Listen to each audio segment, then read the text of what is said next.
Зэг их хүсэ. 8 сарын 17-ны вебинар болж байна. Тэгээд сүүлийн үед болсон хамгийн чухал мэдээ байж магадгүй нь ер нь бол Трамп Путинтэй уулзсан явдал байгаа. Тэгээд Украин Орос хоёрын хоорондын дайн ер нь бол дуусгах гэж их оролдож байгаа. Тэгээд Зеленский нэг хурж ирээд нэг муудалцаж буцаад 9 шидээр ерөнхийдөө бол үдсэн. Тэгээд ceasefire буюу хоёр талаас ерөнхийдөө галлахаа зогсооё гэдгсэн Оросоос болон Украинаас аль алиас нь ерөнхийдөө бол галлахаа зогсоохгүй нэлээд юм болоод Путинтэй уулзах гэсэн чинь Путин уулзахыг зөвшөөрөхгүйсэн. Тэгээ яаж ер нь явж байгаад энэ Путинтэй уулзж байгаа вэ гэхээр Орос дээр нэмэлт ерөнхийдөө санкцууд тавина. Тэгээд Оросоос газрын тус худалдаж авдаг орнууд дээр нэмэлт ерөнхийдөө бол гайлын дотор ногдуулна гэдэг энэ сүрдүүлэг нэлээд үр дүнтэй ажиллаад тэгээд Аляскад Путин Трамп хоёр уулзснаар ийм чухал түүхэн өдөр ерөнхийдөө болсон байгаа. Тэгээд энэ хоёр алхаж байхад дээгүүр нь бас B2 гэдэг нөгөө цөмийн бөмбөгддөг бөмбөгдөх чадвартай сүүлд нөгөө Иран руу дайралт хийсэн бөмбөгдөх онгоцыг жишээ нь дээгүүр нисгэж бас гэдэг юм сүртэй гоё юм болсон байгаа. Тэгээд дайн дуусах магадлал үүгээр дамжуулаад ер нь бол өсөж ийн гэсэн үг. За мэдээж хэвлэл мэдээлэл бол Путин бол юуж бууж өгсөнгүй. Украинаас ер нь бол Донбассыг хариуд нэг чинь энэ гэдэг ийм яриануд бол ярьсан. Тэгээд яг үний юм худлаа юм уу бүүмэд Донбассыг хэрвээ Оросд бүтэн өгөх юм бол Украины аюулгүй байдлыг Америк батлан хамгаалъя гэдэг ийм амлалт өгж магадгүй гэдэг ийм мэдээлэл бол гарсан. Гэхдээ Марко Рубиогийн сүүлд өгсөн ярилцлага дээр бол тийм бол ярихгүй лээ. Тэгэхээр тэр үнэнч үж магадгүй худлаач үж магадгүй ийм мэдээлэл бол гарсан байгаа. За дараагийн чухал мэдээлэл гэх юм бол PPI буюу Producer Price Index гэж юм байдаг. Тэгээд энэ маань санснаас өндөр гарсан. Тэгээд инфляц өсөж магадгүй гэдэг ийм айц ерөнхийдөө бол зах зээл дээр энэ маань бий болсон байгаа. Тэгээд retail sale буюу жижиглэнгийн худалдаа маань бас сайн гарсан байгаа. Тэгээд энэ маань бас эдийн засаг үргэлжлүүлэн хүчтэй байгааг бас харуулж байгаа. Тэгээд гэхдээ эдийн засаг дээр ийм өөр төрлийн сигналууд айгүйх байгаа. Суларж байгаа ч юм шиг, хүчтэй байгаад байгаа ч юм шиг иймэрдүү мэдээлэлүүд айгүйх байгаа. Жишээ нь кредит картны чанаргүй зээлийн хэмжээ сүүлд бол өслөө гэдэг мэдээлэл жишээ нь гарлаа гэдэг. Жишээ нь яригдчихсэн. Тэгээд энэ бүхэн маань ямар ч байсан зах зээлийг бол ажиглал яг нэг удаагийн датан дээрээс үндэслээд бол сүртэй бол шийдвэрүүдийг гаргахад бол төвөгтэй. Jobs буюу ажилгүйдлийн дата маань сүүлд гараад тэгээд өмнөх саруудын датанууд маань revised down буюу одоо тийм revision буюу одоо засалтууд орж ирсэн. Засалтууд маань дандаа ажлын байр маань санснаас ер нь бол доогуур байсан байна гэдэг ийм мэдээлэлүүд бол бас гарсан байгаа. Тэгээд сүүлд бас мүлжүүртэй буулан дээр мөнгө хэрхэн бий болдог вэ гэдэг пост бас бичиж оруулсан. Тэгээд тэрнтэй холбоотой бас тэр эдийн засгийн ярьсан яриануудын талаар бас хальт ярих юм бол ер нь бол эдийн засгт бол хамгийн чухал одоо үүрэг гүйцэтгэдэг механизм бол банкны механизм байдаг. Тэгээд энэ банкыг бидээ зохицуулдаг гэдэг утгаараа Төв банк бол маш хүчирхэг юм институт байдаг. Гэхдээ гол энэ ер нь бол эдийн засгт бол одоо мөнгийг бий болгож байгаа аж ахуй нэгж одоо тэ байгууллага бол юу вэ гэхээр банк юм аа. Тэгээ банкн дээр бол яг гурван төрлийн мөнгөний онол байдаг. Нэгдүгээр нь болохоор одоо дундын хүн буюу зүгээр зээлдэгч мөнгө зээлж байгаа хүн одоо хадгалагч зээлдэгч хоёрын хоорондын зөвхөн одоо дундын хүн болдог гэдэг нэг онол байгаа. Нөгөөт нь болохоор одоогийн байдлаар бол яг ном хэвлэл ер нь бол текст бүхтэй эдийн засгийн гол үндсэн ер нь онол төр хүлээн зөвшөөрдөг fractional reserve banking system буюу одоо жишээ нь банкны нөөц жишээ нь 20% байх хэрэгтэй байлаа гэдэг юм бол $100 хадгаламж орж ирлээ.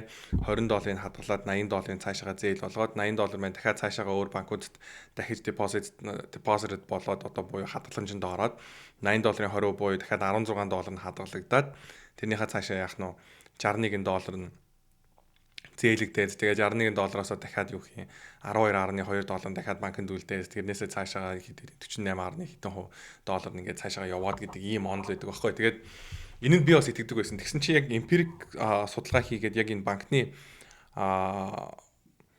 accountant буюу одоо яг нягтлан бод бүртгэл энэ янз бүрийнх нь бүртгэлүүдийг ингээд харах юм бол credit creation буюу яг үнэндээ бол хүний хадгаламжийн тодорхой хувийг авч үлдэхээс илүүтэйгээр зүгээр цоо шинээр кредит бий болгоод хүний дансанд тэр одоо мөнгийг бол байршуулт юм байна гэдэг ийм дүнэлт ер нь бол гаргаж ирсэн байна л да. Richard Werner гэдэг нэртэй энэ хүү эдийн засгч байгаа. Тэгээд энэ хүү эдийн засгч маань яасан бэ гэхээр Японы эдийн засгийн хямралыг маш амжилттайгаар таамагласан. Тэгээд сүүлийн 100 жил 200 жил яагаад эдийн засгийн модулууд маань өөрөө энэ хямралыг таамаглаж чаддгүй байсан бэ гэхээр энэ банкны модулыг эдийн засгийн яг энэ таамаглалд ашиглаж байгаа одоо forecast хийж байгаа энэ модуль дээр оруулдаггүй байсан юм байна. Credit creation буюу саний энэ банкнууд өөрсдөө мөнгийг бий болгодог гэдэг энэ хүү ойлголтыг бол одоо шингээж оруулдаггүй байсан учраас эдийн засгийн хямралууд янз бүрийн энэ одоо boom bust циклүүдийг ер нь бол таамаглаж чадахгүй байсан байна гэдэг ийм аргументыг бол гаргад юм байна. Тэгээд айгүй гой ер нь бол пейперүүд биччихсэн юм байна. Тэгээд би хэдэн пейперүүдийнх нь ер нь бол товч тайлбаруудыг уншаад тэгээд блогийг бас дагаж нэг хэдэн юмнууд уншаад бас сүүлд Tucker Carlson дээр ярьсан байсан яриануудыг бол бас сонссон. Тэгээд тэнтэй холбоотой бас хайлт ер нь бол би бас мөлжүүртэй болон дээр бичсэн байгаа. Тэгээд мэдээж Трампын хувьд одоо төв банкны Jerome Powell chairman-ыг ер нь бол одоо буулгаж авах нь цааш ерөнхийдөө дараа жилийн 5 сар гэхэд нь бол солино. Тэгээ солигдохоос өмнө ч гэсэн ер нь бол бодлогын хүүгээ бууруулаа гэдэг ийм дарамт гаргаад байгаа байхгүй. Тэгээд энэтэй холбоотойгоос гой арилжаанууд бас байх боломжтой. Тэгээд арилжааг үйл дурдан ярихад бол за тэгвэл Трампын өөрийн хүн одоо Treasury дээр ороод ирж байгаа, төв банкн дээр ороод ирж байгаа бодлогын хүүг ерөнхийдөө бууруулаад явах бодолтой байгаа тий. Тэгээд энэс болоод ер нь бол инфляц бий болох юм уу гэдэг асуудал.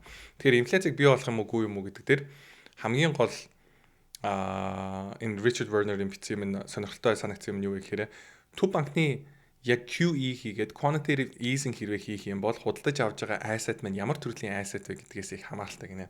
Тэгэхээр юу вэ гэхээр хэрвээ засгийн газрын бонд эсвэл үл хөдлөл хөрөнгөөр баталгаажсан юм бонд гихчлэн иймэрдүү asset-уудыг худалдаж авах юм бол үл хөдлөх хөрөнгө болон эдийн засгийн ерөнхийдөө бол одоо өсөлтөнд дэмжлэг үзүүлдэг юм asset-н дээр хөөсөлт үүсгээс биш инфляц бол бий болохгүй.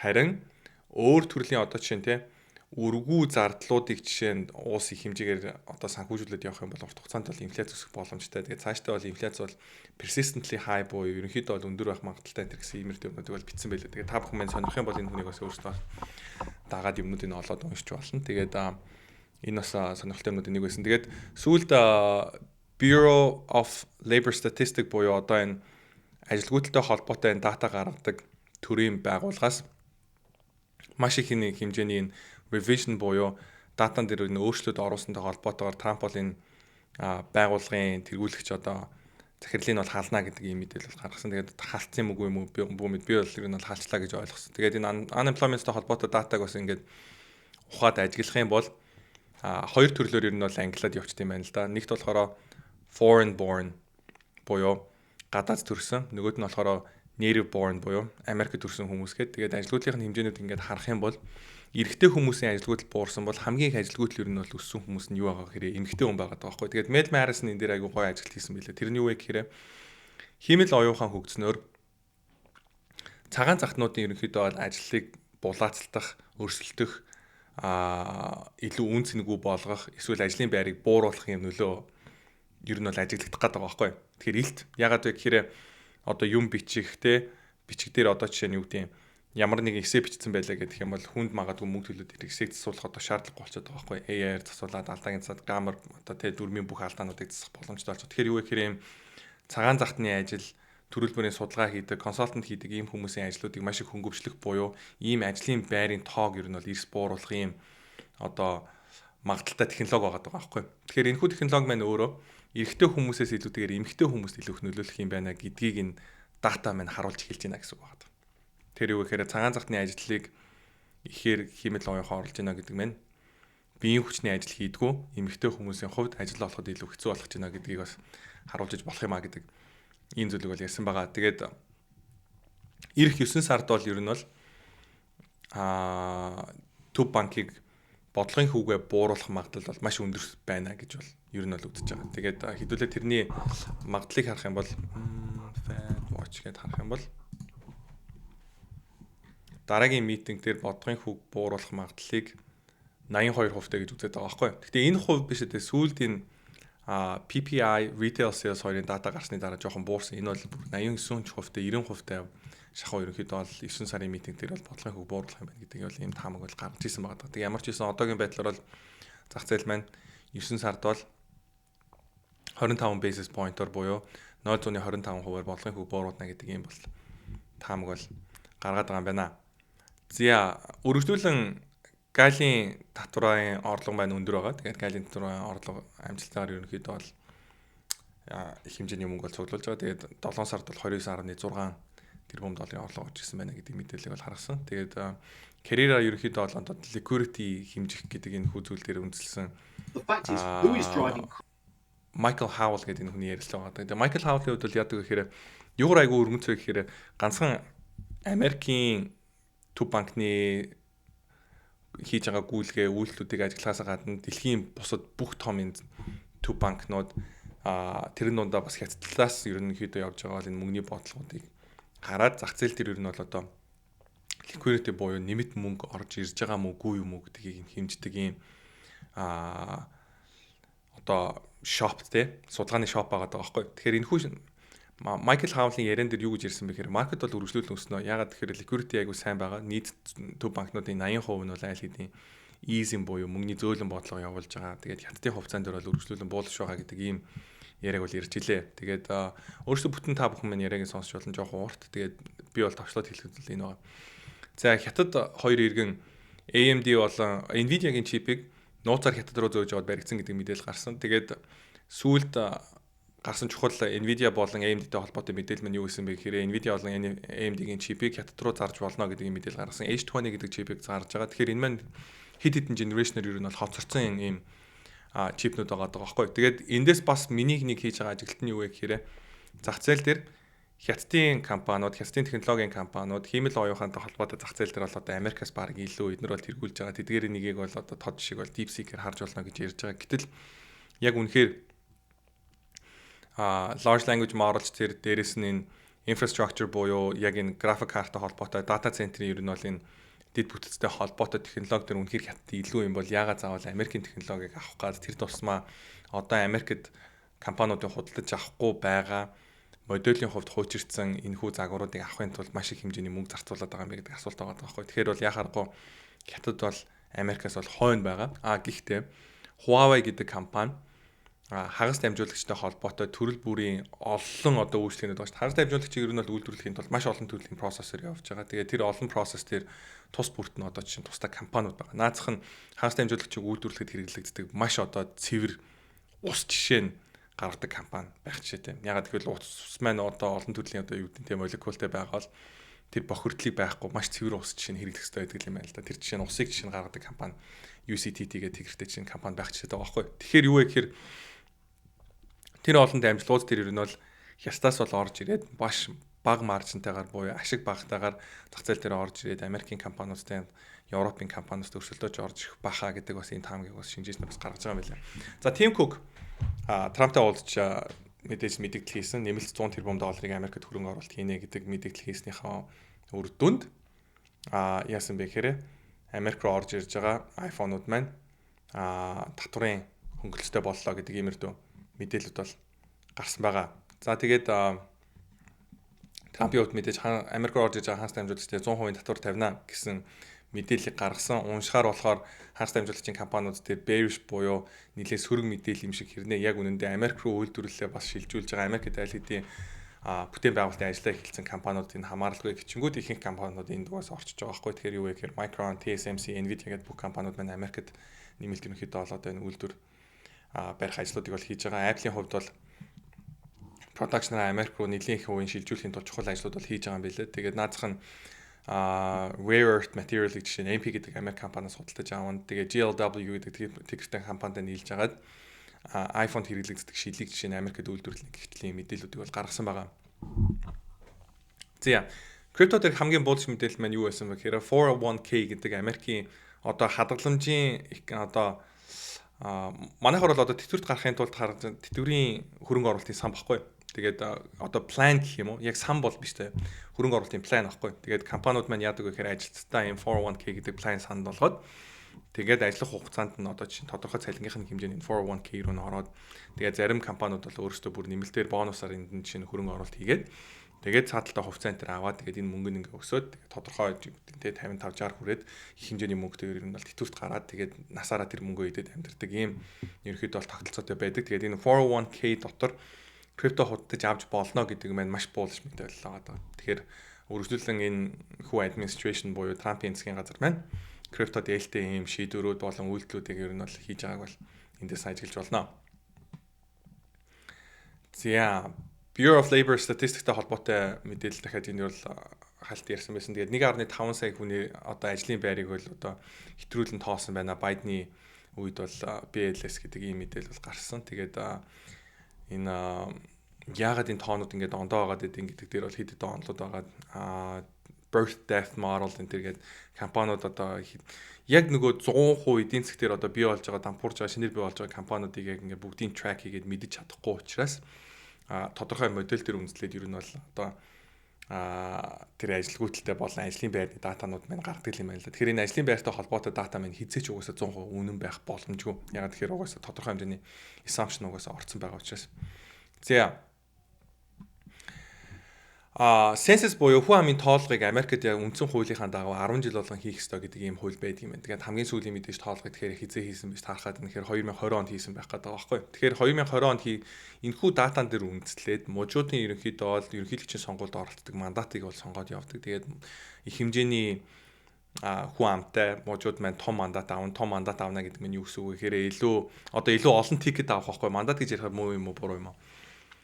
Энэхүү олон тикет авснараа сонгууд илүү том жинтэйгэр буюу том нөлөөдгөөр оролцох боломжтой гэсэн үг байгаад байгаа. За тэгэнгүүт Америк Sanctuary City гэдэг ойлголт байдаг. Тэр маань юу вэ гэхээр Chicago, New York энэ гэдэг ийм хотуудад хууль бус цагаачтай орж ирээд машин бариад янз бүр болоод явж байгаад одоо чинь гэмт хэрхий магадгүй та согтуу машин барьж байгаа цагдаад баригдлаа гэсэн ч гэсэн цагдаа таны immigration status буюу Америкт ямар төрлийн визатайгаар ямар төрлийн статусаар амьдарч байгаа вэ гэдгийг шалах хэрэггүй байдаг. Тэгээ шалахгүйгээр бол ингээд хүмүүс бол одоо хууль бус цагаач байлаа ч гэсэн амьдрах юм орчинг бол одоо бүрдүүлэх юм зорилготой хотууд байдаг. Тэгэхээр эдгээр хүмүүсийн тоо маань өөрөө census буюу хүн амын тоолоонд орчингууд илүү blue state-үүд буюу демократик намыг ер нь бол дэмждэг энэ хүн мужуудын тикетнийх нь хэмжээ нь бол одоо хийм дээр илүү их байгаад байна гэсэн үг. Хэрвээ зөв тоолго хийгээд зөвхөн Америкийн иргэдийг тоолоод явчих юм бол энэ хүү тоонууд маань өөрчлөгдөөд илүү Republic намыг дэмждэг мужуудад ноогдох тикет маань өснөөрөө дараагийн сонгуулиар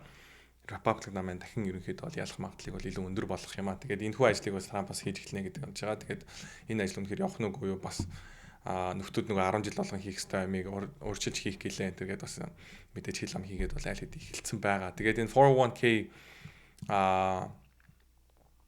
дотор крипто авах болсон байна бол том мэдээ. Тэгээ нийт одоо чинь 401k plan-ы одоо чинь 5% крипто авлаа гэж бодоход $600 тэрбум зах зээл рүү нэмэлтээр орж ирэх боломжтой гэдэг ийм бас юм хуваалцсан байлээ. Тэгээд Nvidia болон AMD маань бас хятад руу чип зарахтаа нөгөө зарагдж байгаа чипнийхээ 15%-ийг бас Америкт өгөхөр болсон. Тэгэхээр гайлын татвараас гаднаас ийм орлогын их усраас Америкт бий болж байгаа. Тэгээд Lumber буюу модны ханш нэлээд унсан. Тэгээд модны ханш уnsантай холбоотой бас зах зээл дээр нөхдүүд айгуух чарт шеэрлээд эхэлсэн. Тэгээд ламбрыг унахаар яагаад сүржинээд байгаа гэхээр ламбр унжина гэдэг мэн Америкт үйл хөдлөлтийн зах зээл дээр ер нь бол уналд орж ирэх төгсөн байна гэдгийг харуулдаг ийм үзүүлэлтүүдийн нэг гэж ер нь бол шинжээчнэр үздэг. Тэгэхээр тэрнтэй холбоотойгоор бол энэ хүү чартыг бол хүмүүс ихээр хуваалцсан байгаа. Тэгээд Америкт бас сүүлд сонирхолтой гарсан мэдээлэл маань юу байсан бэ гэхээр насанд хүрсэн хүмүүсийн арх уудаг хэмжээ маань огцон буурсан байна гэдэг мэдээлэл гарсан. Тэгээд Charlie Bilello гэдэг шинжээч маань S&P 500-ийн үнэлгээ price to sales ratio-ороо буюу яг орлого болон ханш хоёрын хоорондын харьцаа маань түүхэнд хамгийн өндөр хэмжээнд дээр байна гэдгийг бол харуулсан. Тэгэхээр зах зээл маань жоохон юм нэлээд ер нь бол overstretched буюу богино хугацаанд аягүй хүчтэй өссөн юм байгаад байгаа. Тэгээ сүүлд 13F гэдэг энэ файлингууд гарч ирсэн. Энэ маань юу вэ гэхээр Америкт их хэмжээний мөнгө эргэлдүүлдэг фандууд маань 3 сар болгон өмнөх улирлын ерөнхийдөө бол арилжаанууд болон позициудаа бүгдээр ингэ одоо гаргадаг. Одоо ер нь л яг одоо байгаа позициудаа ил болгож ер нь бол файл хийдэг байхгүй. Тэгээд энэ хүү файлангаар яадаг вэ гэхээр Америкт байдаг popular буюу нэр хүндтэй олон хүмүүсийн мэддэг энэ фаундууд маань юу худалдаж авч байгаа хөрөнгө оруулагчид ямар өвлүүд хийж байгаа вэ гэдэг дээр зах зээлийн анхаарал хандуулдаг. Тэгээд тэрэн донд анхаарал татсан юм юу гэсэн бэ гэхээр ихэнх том фаундууд маань хятадд хийх хөрөнгө оруулалтаа бууруулсан гэдэг юм мэдээлэл гарсан. Тэгээд UNH гэдэг хувьцааг Michael Burry тэгээд дээрэс нь Warren Buffett-аас судалж авсан гэдэг мэдээлэл бас гарсан байгаа. Тэгээд UNH-тэй холбоотойс юм ярина. Ягаад гэхээр мүлжүүртэй болон дээр бид нэр UNH-тэй холбоотой арилжааг 8 сарын 3-нд санд болгосон буюу яг 14 хоногийн өмнө санд болгосон байгаа. Тэгээд Cisco-гийн бас investor relation дээр ийм юу гаргасан байсан. Энэ маань юу гэхээр хэмэл оюуханы хэрэглээ маань ийм зарим үед ингээд гинт огцом хэрэглэгдээ, зарим үед огцом хэрэглэгдэхгүй байсан бол agentic AI буюу хиймэл оюухан дээр суурилсан яг юм ажил хийдэг тодорхой үүрэг одоо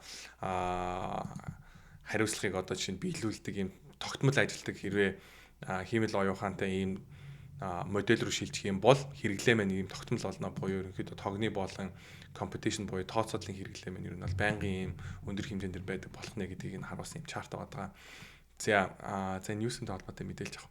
Тэгээд энэ Cherryflow-с сүүлийн үед гарч ирсэн S&P 500 bears гэх юм уу том арилжаануудыг ер нь бол ингээд ярилцаад хөрхөн видео оруулаад байдаг байхгүй. Тэгээд энэ тунд ямар мэдээлэл гарсан бэ гэхээр UNH дээр их хэмжээний call option-ууд орж ирсэн байна. Дээрээс нь Spider их хэмжээний put option-ууд худалдаж авсан байна буюу хүмүүс зах зээл дээр correction буюу жоохон уналд орж ирэхийг бол таамаглаад эхэлсэн байна гэдэг ийм яриаг бол ярьсан. Тэгээд энэ хүү видеон дээр ярьж байгаа залуу бол гэхдээ зах зээл бол өсөх баха. Одоо бол зах зээлийг унана гэж бай тахад бол нэлээд эрсдэлтэй гэдэг ийм юмыг бол ярьсан байлээ. Миний хувьд бол дараагийн 2-7 хоног зах зээл унах юм болов уу гэдэг бол би бол бодолтой байгаа. Тэгээд миний өөрийн зохиосон уналт анхааруулдаг индикатор маань ер нь бол ассан. Тэгээд бусад өөр хүмүүсийн бас тусдаа ярьж байгаа зөндөө олон индикаторууд бас мэдээж байна. Тэгээд put call option түрүүн бас ирсэн price to sales энэ гэдэг.